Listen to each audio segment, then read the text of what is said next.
পশ্চিমবঙ্গ উচ্চ মাধ্যমিক শিক্ষা সংসদ উচ্চ মাধ্যমিক বাংলা সাহিত্য সংকলনের সাহিত্য চর্চা বাংলা ক দ্বাদশ শ্রেণীর জন্য একেবারে বর্তমান সমসাময়িক বা সাম্প্রতিক কালের একটি কবিতা কবি মৃদুল দাশগুপ্তের লেখা ক্রন্দনরতা জননীর পাশে। এই কবিতাটি উচ্চ মাধ্যমিকের পাঠ্য তালিকাভুক্ত হয়েছে। আজকে আমরা ক্রন্দনরতা জননীর পাশে এই কবিতাটি আলোচনা করব।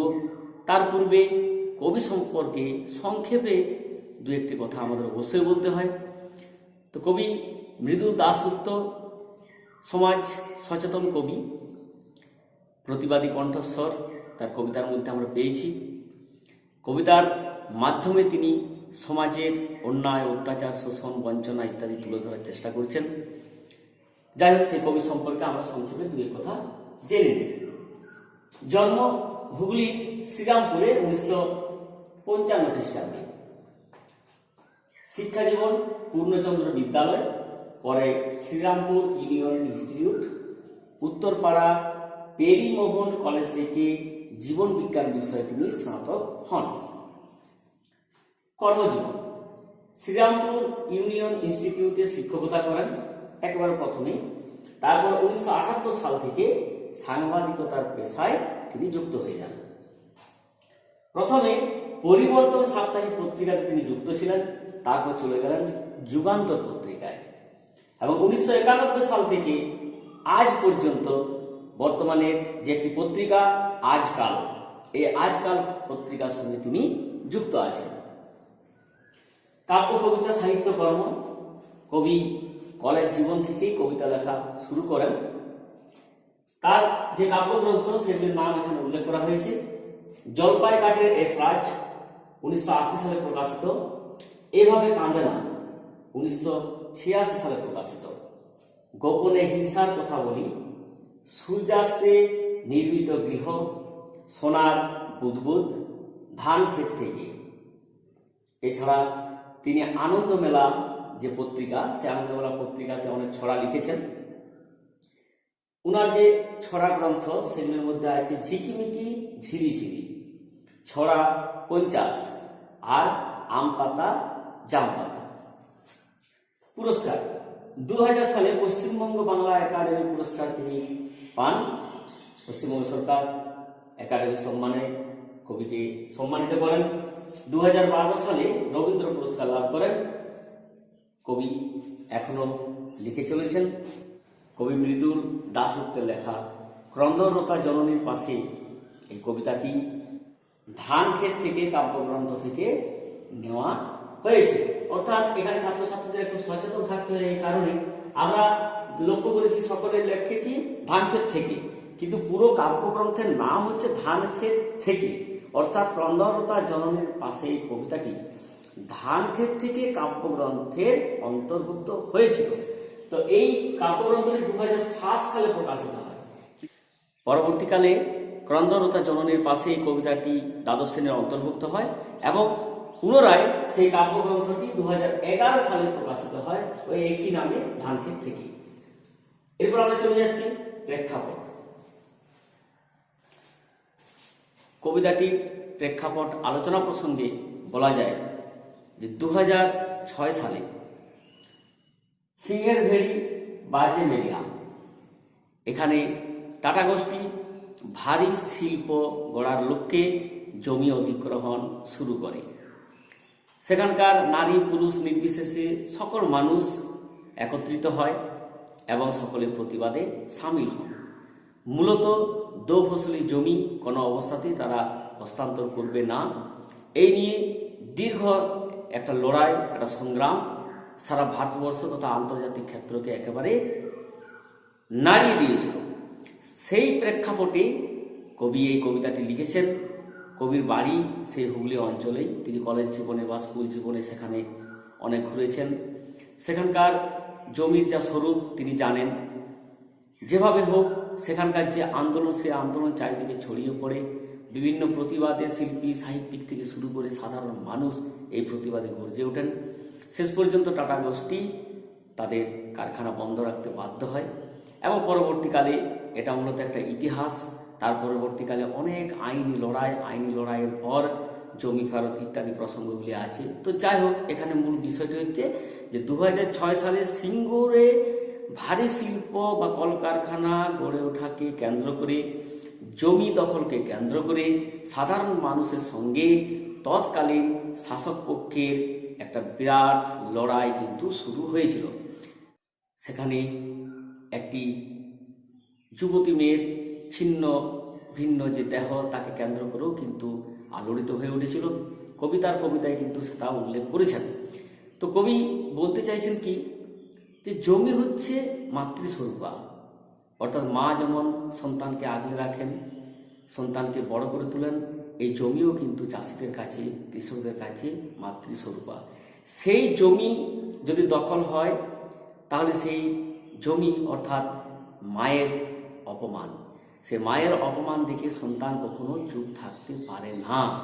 সেই জন্য কবি বলেছেন, যদি মায়ের অপমান দেখো আমরা চুপচাপ থাকি, তাহলে কিসের জন্য আমাদের গান রচনা করা, কেনই বা আমরা কবিতা লিখছি, কেন আমরা শিল্প সাহিত্য সংস্কৃতি নিয়ে এত ভাবনা চিন্তা করছি, কি লাভ?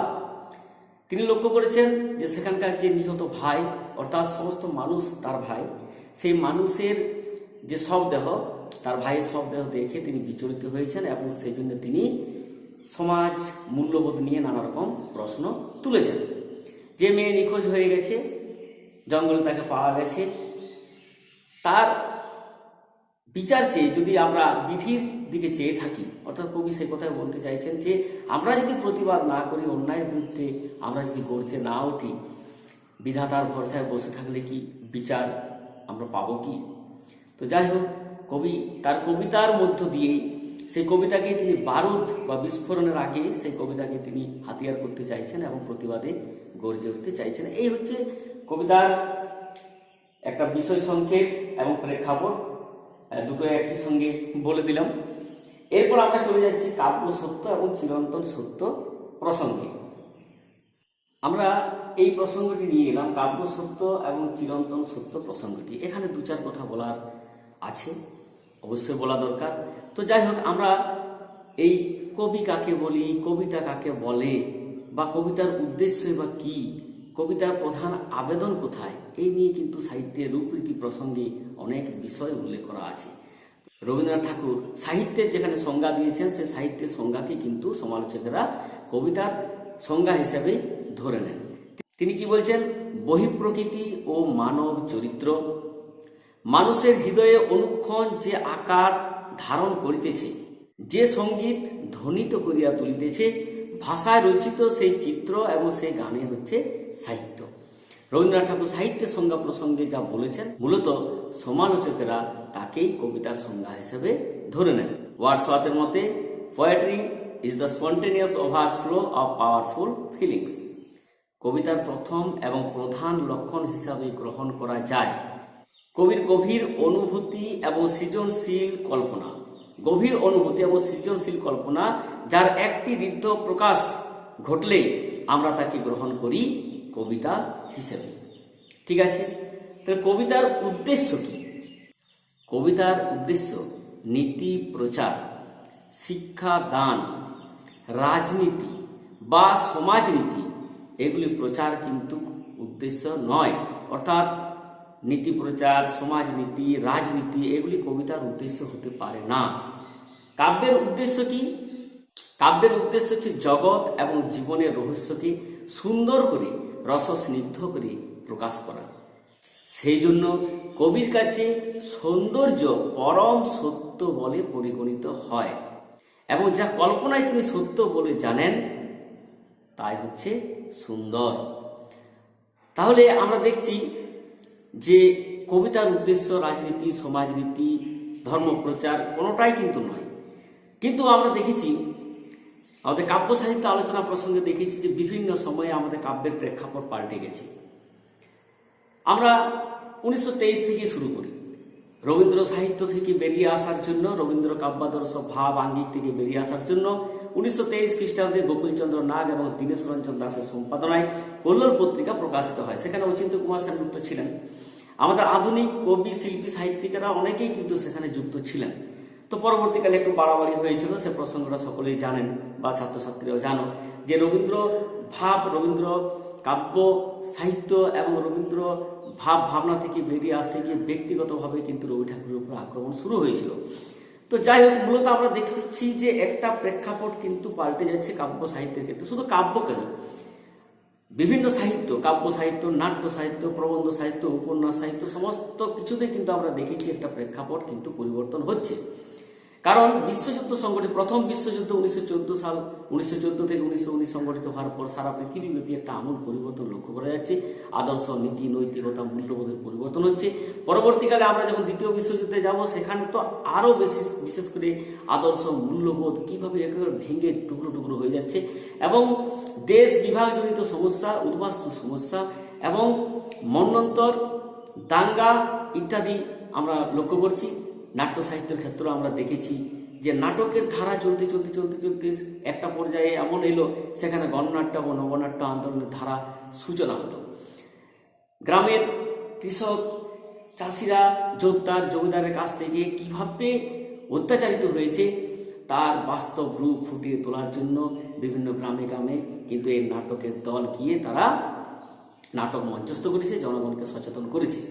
কাব্য কবিতার ক্ষেত্রেও কিন্তু আমরা দেখেছি যে বিভিন্ন সময়ে এই কাব্য কবিতায় কিন্তু মানুষের প্রতিবাদের হাতিয়ার হয়ে উঠেছে।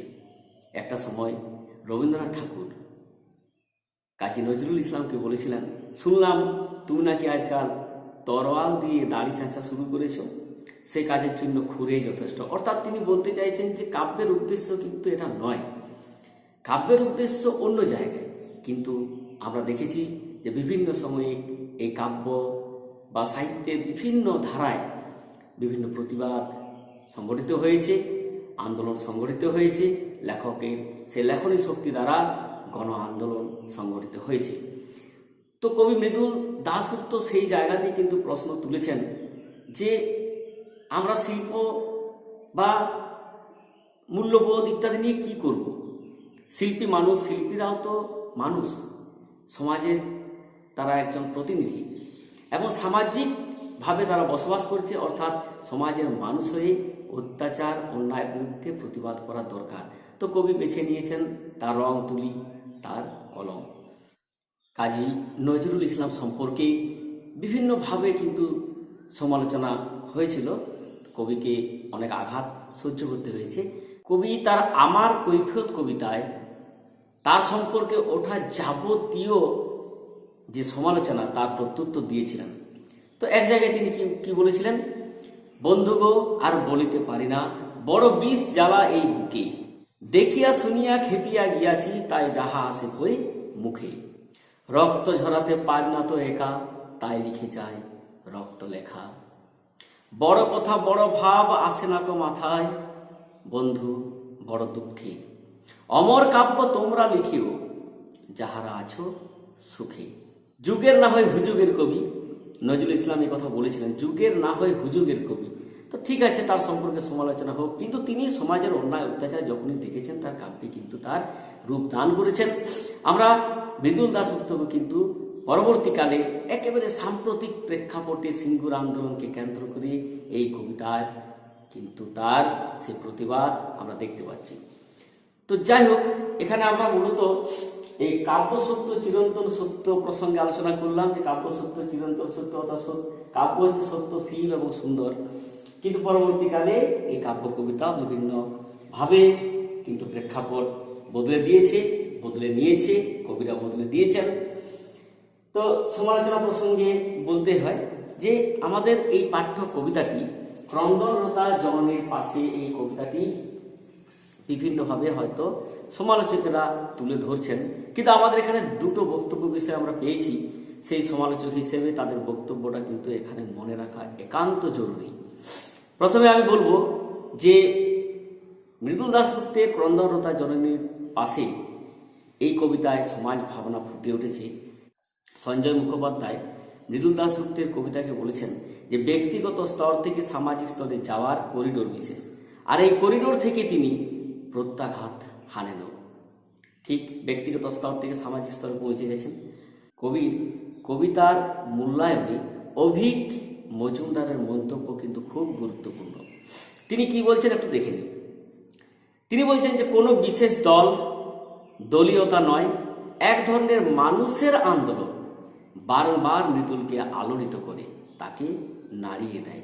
অর্থাৎ তিনি কিন্তু সচেতনভাবে মানুষকে বা পাঠককে সতর্ক করে দিয়ে বলছেন যে শুধুমাত্র যে কোনো একটা রাজনৈতিক বিশেষ একটা বার্তা কবিতার মধ্যে পৌঁছে দেওয়া, এটা কিন্তু কবি মৃদুল দাশগুপ্তের উদ্দেশ্য নয়। তিনি মানুষের আন্দোলন, গণ আন্দোলনকে তার কবিতায় ফুটিয়ে তোলার চেষ্টা করেছেন বা ফুটিয়ে তুলেছেন। মূলত এই বিষয়টি আমাদের মনে রাখতে হবে। যেহেতু কাব্যসত্য, চিরন্তন সত্য অর্থাৎ সাহিত্য যদি আমরা বলি যে সমাজের দর্পণ, তাহলে বিভিন্ন সময়ে ঘটে যাওয়া মানব জীবনে এবং প্রকৃতিতে যে ঘটনাবলী ঘটে চলেছে, কবি তাকে সুন্দর করে বাণী রূপ দান করেন। কবি মৃদুল দাশগুপ্ত তাই করেছেন। পরবর্তীকালে সিঙ্গুর আন্দোলনকে কেন্দ্র করে বিভিন্ন ভাবে আইনি লড়াই ইত্যাদি প্রসঙ্গ বললাম, নানা ধরনের প্রেক্ষাপট সেখানে পাবো। অনেক দূর কিন্তু তার জল গড়িয়েছে। যারা সেই প্রেক্ষাপটকে আরো ভালোভাবে জানতে চাও, তারা কিন্তু একটু সহজেই যদি সংবাদপত্র পাঠ করো বা ইতিহাস খোঁজ করো, তাহলে কিন্তু এর প্রেক্ষাপট সহজেই খুঁজে পাবে যে কিভাবে সমগ্র বাংলা থেকে সমগ্র ভারতবর্ষ এবং আন্তর্জাতিক স্তরে এই আন্দোলন আস্তে আস্তে আস্তে আস্তে কীভাবে ছড়িয়ে পড়েছিল। শাসক পক্ষ, শোষিত পক্ষ, বিরোধী রাজনৈতিক দলের মধ্যে একটা বিশাল কিন্তু আন্দোলন সংগঠিত হয়েছিল।